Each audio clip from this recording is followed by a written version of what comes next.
เมโทรโพโลจินเจียงโฮเทลที่พักดีไซน์สวยกลางใจเมืองที่ให้มากกว่าความสบาย ห้องพักตกแต่งสไตล์โมเดิร์นเตียงนุ่มสบาย พร้อมพื้นไม้ลายก้างปลา ส่วนห้องน้ำก็หรูหราเคาน์เตอร์หินอ่อน กิมมิกเก๋ๆมีไฟเลขห้องเรืองแสง และลูกอมหลากสีไว้ต้อนรับจัดเต็มทุกรายละเอียด วิวยามค่ำคืนก็สวยมากๆ ตื่นมาก็เจอวิวสุดอลังการยิ่งกว่าตอนกลางคืน เห็นตึกสูงวิวสวยๆได้อีกแบบ ส่วนไฮไลท์ที่ว้าวมากคืออาหารเช้าบุฟเฟ่ต์ที่นี่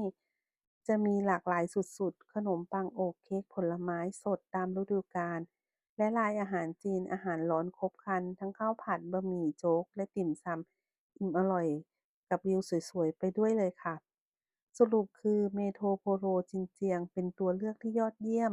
สำหรับคนที่ชอบดีไซน์สวยหรูหราสะดวกสบายและอาหารอร่อย คุ้มค่าแก่การมาพักผ่อนและการทำงานค่ะ